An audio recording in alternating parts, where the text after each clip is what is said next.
Hey y'all, my name is Priscilla and welcome back to my channel. Today I'm going to be doing the Back from BookNetFest tag. So the Back from BookNetFest tag, if you haven't seen, I'm very late to do this tag, so you've probably seen a bunch of these tags already, but it's a tag that was created by Njiri over at Onyx Pages, and it was inspired by the BookNetFest tag that was created by Kathy Trithart.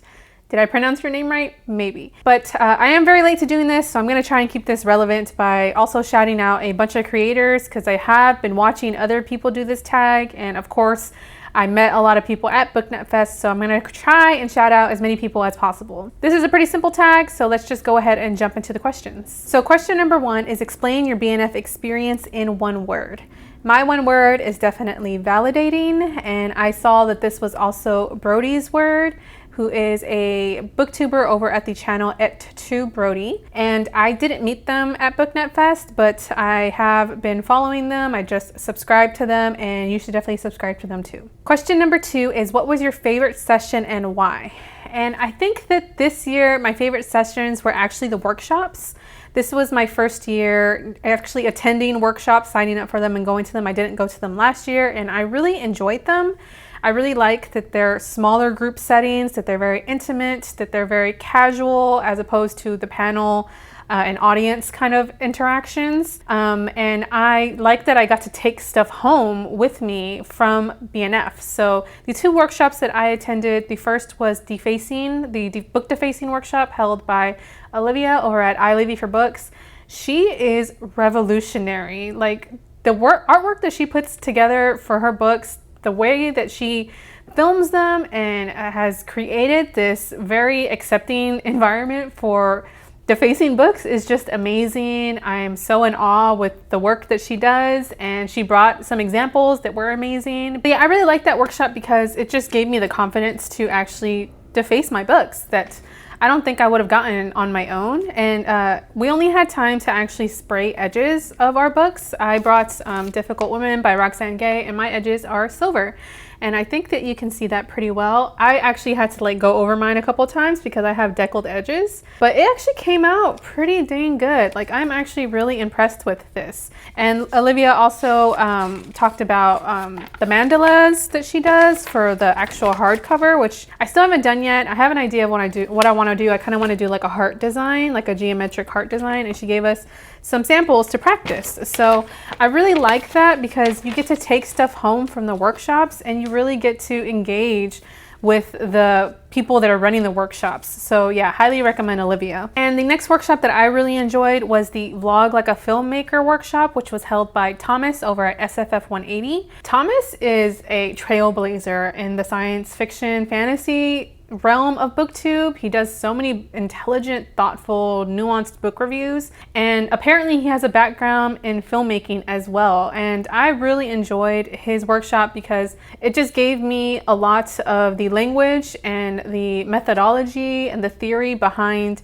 how you create a really good vlog. Some of the things I was already doing, but that kind of just gave me that push, that internalized message to do it more intentionally and to experiment and get creative. And I really liked that he had a handout. He provided a handout of notes and suggestions and just really neat tools to have when I like to do my reading vlogs. So that was a really great workshop as well. Okay, moving on to question 3. What was the most interesting thing that you learned? One thing that I definitely learned from BookNetFest is that I am still struggling with they, them pronouns. And on my channel, I usually take notes. Especially when I shout someone out, I wanna make sure that I get their name right, their channel name right, their pronouns right. I try my best. I'm a human being, I'm not perfect, but in real life, it's hard. I don't practice using they, them pronouns in real life, and it definitely showed. So that's on me. That's something I need to work on, especially for next year if I want to attend. So Jessie from Bowties and Books tweeted out something about they, them pronouns and being non-binary at BookNetFest. So definitely go check them out if you haven't already subscribed. They are amazing. I met them in person. I stayed with them at the villas, and I definitely recommend them. And also Brody over at @2Brody, who I've already shouted out in this video, did this tag and talked a little bit about what it felt like being misgendered in real life constantly, and it's a really insightful video, so I definitely recommend that you subscribe to their channel and check out that video. Question number 4 is, were there any conversations that you had at BookNetFest that you think we should keep talking about as a community for the rest of the year? One thing that stuck with me since having come back from BookNetFest was something that Sam from Thoughts on Tomes, who created the event, who co-created the event with My Name is Maria Inez, mentioned something in the keynote about how this third year was kind of how they envisioned they're actually starting to be able to enjoy the event and see a lot of their ideas come to fruition with the success of the event over the years. And how the first year, I think they had a Diversity 101 panel. And since then, they decided not to do that anymore because diversity should be an issue, a discussion on every panel. You will see creators of diverse backgrounds and experiences on every panel discussing diversity within every topic. And I think that that is really important, and that really stuck with me because yes, that should be a thing. It shouldn't be a one-off panel like some other Bookish events that have like a Diversity 101 panel and then that's the end of it. It should be an ongoing discussion in every discussion. And also I want to shout out India over at Life as a Page Turner. I believe on one of her panels, I can't remember which one, and I kind of caught the end of it, so I'm not sure. But I think she was the one that challenged the entire crowd, the audience of her panel, to subscribe to Black booktubers, to actually back up what they're saying if they care about diversity and you speak about diversity. And she kind of challenged the entire audience and said, I bet that no one will here, that you probably won't.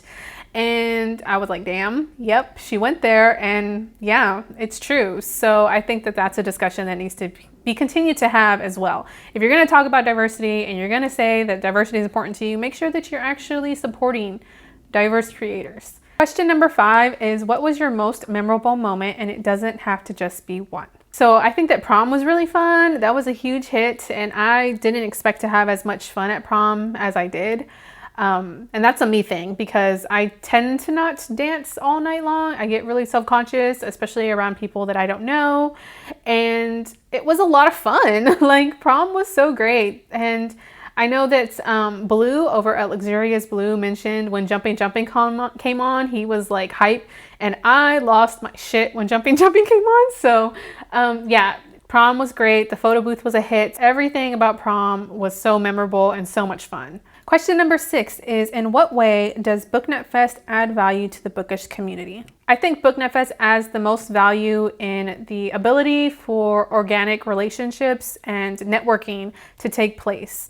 I am pretty awful at promoting my channel and promoting my brand outside of YouTube, so it's a really nice atmosphere. Everyone is so kind and genuine, and it's just a great place just to interact with other people, to share space with people that you follow online all the time and discuss things that you talk about online in real life for the first time. Question number 7 is, show us your swag, book swap treasure, or something great from a vendor. Y'all, I got so many bookmarks, and I love them all, and I'm definitely using them all.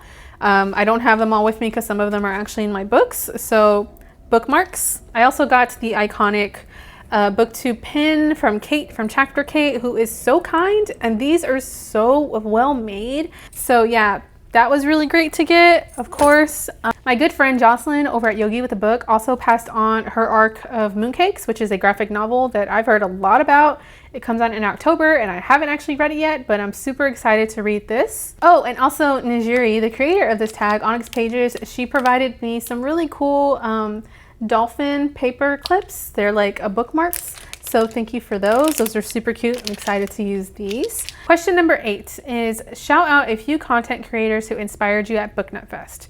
So this question is really hard because I don't want to forget anybody, and honestly, as cheesy as it sounds, everyone at BookNetFest is inspiring. But I will go ahead and shout out the panelists and the moderator that were on one of my favorite panels, which was the book reviewing panel. I think it was called 5 out of 5 stars or something like that. And it was a panel of powerhouses in this community.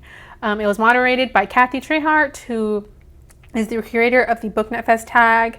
and also Njeri from Onyx Pages, Adriana from Perpetual Pages, excuse me, and Thomas from SFF 180, and Sam, I forgot the blog name, but I'll make sure to put it on the screen. They all talked about reviewing and book reviews and how they review books in such wonderful ways that just are always inspiring. I'm always inspired by people that put out consistently book reviews on their channels and figure out how to make them interesting and engaging and to really get people to follow and click on their book reviews. Question number 9 is, if you plan to come back next year, is there anything you want to change? I think one thing I would definitely change is just not putting 3 things at one time on the schedule. I think there was a couple of blocks both days where there was 3 events at one time and I wanted to go to all 3 of them. So I don't remember who mentioned it on their tag version of this, but I would totally be up for extending the event to a 3rd day, even like a 3rd half day if we could, so that way we don't have so many competing panels and workshops and events at the same time. And question number 10 is, please share your prom portrait or any other photos, video you have of yourself at BookNetFest. So here is a photo of myself, Yvette, and Jocelyn, your Latinx co-host. And the wall there also resulted in the amazing Photoshop with Andrea, so that was really fun. This is one with Derby from Derby Lane Reading. That was fun. And this one is not my best, but that one's a moving one, so that's there. And of course, I was a part of the Latinx book creators photo, so I put that here. That was from Adriana at Perpetual Pages. And yeah, that's it. I'm really bad at taking photos at events like this. So that was the Back from BookNetFest tag.